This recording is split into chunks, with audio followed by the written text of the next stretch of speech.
Guys अभी बहुत मतलब बहुत बच्चों की क्वेरी होती है, उन लोग को पैराजम्बल सॉल्व करना नहीं आता। अब जैसे ये वाला पैराजम्बल है, ये टेस्ट का है, ठीक है, सेक्शनल का ही है टेक्स्ट बुक में। तो ये पैराजम्बल है, aquaculture is combination of activities. तो ये ठीक है, आप लोग टेक्स्ट बुक का देख लीजिएगा। जैसे मैं आपके सामने खोल दे रही हूँ ये थोड़ा थोड़ा, तो इसको अब रीड कर लेना और आपको समझ में आ जाएगा क्या है। ठीक है, तो यहाँ तक ही है, दीज एक्टिविटीज़ ये लास्ट है। अब देखो इसको सॉल्व कैसे करना है। इसको मैंने ये बनाया करेक्टली, इसका करेक्टली मैंने ये बनाया है, ठीक है। और आंसर में भी इसका यही आ रहा है, देखो इसका यही आ रहा है, ठीक है, और मेरा भी यही आ रहा है। अब देखो इसको सॉल्व कैसे करना है। इसको सॉल्व करने का सिंपल तरीका ये होता है कि पहली बात तो इसमें रिस्क लेना पड़ता है, और खासतौर पे मेंस में तो रिस्क है। प्रीलिम्स में तो हम लोग उसको इग्नोर कर देते हैं क्योंकि इतना टाइम नहीं होता और रिस्क भी नहीं ले सकते। प्रीलिम्स में रिस्क ले सकते हैं क्योंकि उसके नंबर नहीं जुड़ते, पर इसमें होता है, ठीक है। तो देखो उसको सॉल्व कैसे करना है। एंडिंग सेंटेंस, जो लास्ट सेंटेंस और फर्स्ट सेंटेंस तो निकालना होता है, या निकाल लो, वो ईजिली निकल जाता है, ये सब बताते हैं, ठीक है। लेकिन एक थ्योरी लगती है इसमें। अब इसमें देखो, जैसे कि इसका आंसर A21CD भी है। मैं एग्जांपल्स इलस्ट्रेशन से समझाऊंगी, फिर बताऊंगी कि क्या ट्रिक्स है, ठीक है। तो पहले एग्जांपल देखो, तो जैसे कि इसका A21CD भी आंसर है। कैसे? ये तो सेंटेंस फिक्स है, ए वाला। एक्वाकल्चर कॉम्बिनेशन एक्टिविटीज़ का, एक्टिविटीज जो कि रिजल्ट करती हैं एक्वाटिक ऑर्गेनिज्म की प्रोडक्शन, और एक्टिविटीज़ क्या इन्वॉल्व करती हैं, एक्वाटिक ऑर्गेनिज्म को प्रोड्यूस करना और ह्यूमन कंजम्पशन। और ये इंडस्ट्री बहुत से टेक्नोलॉजीज़ और एक्वाटिक एनवायरनमेंट को इवॉल्व करती है। देखो दो थीम्स हैं, टेक्नोलॉजीज़ एंड एक्वाटिक एनवायरनमेंट, ठीक है। अब दूसरा पढ़ो एक बार, पहले तो एक बार स्किम कर लो, रीड कर लो। पाकिस्तान ब्लेस्ड है बहुत से मरीन और Indian aquatic resources which has immense potential economic development इस रीजन में, ठीक है। तो पाकिस्तान ब्लेस्ड है बहुत इन दो इन्वायरमेंट रिसोर्सेज से, और इसमें पोटेंशियल इकोनॉमिक डेवलपमेंट का। एक्सटेंसिव एग्रीकल्चर कॉमनली प्रैक्टिस उस एरिया में जहाँ पर स्किल्ड लेबर अवेलेबल नहीं है in rural areas developing countries. How intensive जो है लेटेस्ट टेक्नोलॉजी और food pond construction, latest technology involve करता है, जैसे कि पॉन्ड कंस्ट्रक्शन, ठीक है। तो दो टाइप की होगी, extensive intensive.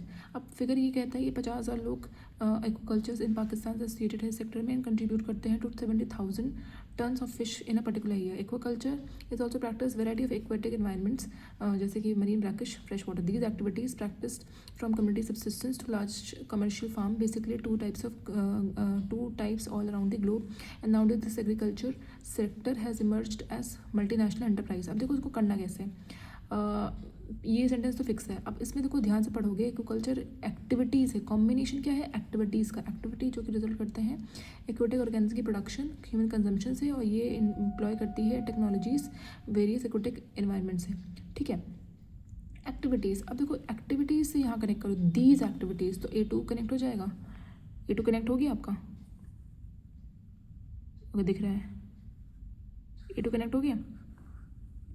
These activities practice community subsistence मतलब स्मॉल लेवल पे, और लार्ज कमर्शियल फार्म्स में, दो टाइप में along globe. And now day agriculture sector emerge as multinational commercial enterprise, ठीक है।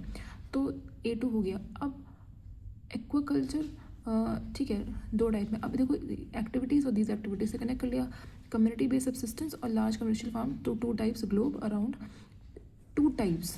देखो ये इन टू टाइप्स लिखा है, all around globe and nowadays agriculture sector एक मल्टीनेशनल कमर्शियल एंटरप्राइज बन गया। अब देखो दो टाइप के बारे में दिया गया है, एक्सटेंसिव एग्रीकल्चर प्रैक्टिस उस एरिया में, एक्सटेंसिव और इंटेंसिव, ये टू टाइप्स के बारे में बात की गई है। एक्सटेंसिव एग्रीकल्चर उस एरिया में जहाँ पे स्किल्ड लेबर इतने अवेलेबल नहीं है, रूरल एरियाज में मतलब, और या ऑफ डेवलपिंग कंट्रीज। और इंटेंसिव जो है वो जहाँ पे लेटेस्ट टेक्नोलॉजी की जरूरत पड़ती है, जैसे कि पॉन्ड कंस्ट्रक्शन। तो A2 में कनेक्ट हो गया, ठीक है। अब देखो यहाँ पे ही हमको मिल गया था कि टेक्नोलॉजी भी है और इन्वायरमेंट भी है। अब देखो यहाँ पे इन्वायरमेंट, अब हमको कैसे पता कि सी ही होगा, क्योंकि पहले तुम चलो ये वाला पढ़ लो। पाकिस्तान ब्लेस्ड है मरीन और इनलैंड एक्वाटिक रिसोर्सेज, जहाँ पे इमेंस पोटेंशियल है इकोनॉमिक डेवलपमेंट का इस रीजन में। अब इसी डेटा को देखो पेयर बना लिया, इस डेटा को बैक करेगा, तो पाकिस्तान ब्लेस्ड है मरीन और इनलैंड रिसोर्सेज से, जहाँ जिसमें पोटेंशियल इकोनॉमिक पोटेंशियल है। और यही डेटा देखो, इसको ये डेटा इसको बैक कर, तो ये वाला डी की बात आएगा, क्योंकि एस्टिमेटेड फिगर ये कहती है कि 50,000 लोग इन्वॉल्व हैं और इससे इतना फिश प्रोड्यूस होती है। तो ब्लेस्ड है, और ब्लेस्ड का ये देखो एग्जाम्पल दे रहा है कि 50,000 लोग इन्वॉल्व हैं और 70,000 इतना टन फिश प्रोड्यूस करते हैं, ठीक है। अब देखो aquaculture is also practice in variety of aquatic environment resources. अब देखो ये इन्वायरमेंट के बारे में बात कर रहे हैं, तो aquaculture marine, brackish, fresh water में होता है, ठीक है, ये वैरायटी ऑफ इन्वायरमेंट है और इसका ही कनेक्ट कर रहा है कि पाकिस्तान जो है वो मरीन वाले में ब्लेस्ड है, ठीक है, और फिर इमेंस पोटेंशियल उसमें है, और फिर इसका एग्जांपल बैक कर रहा है। तो इससे हमारा A21 यहाँ तक तो ही गया था, देन हमारा C आएगा, देन D आएगा, देन B आएगा।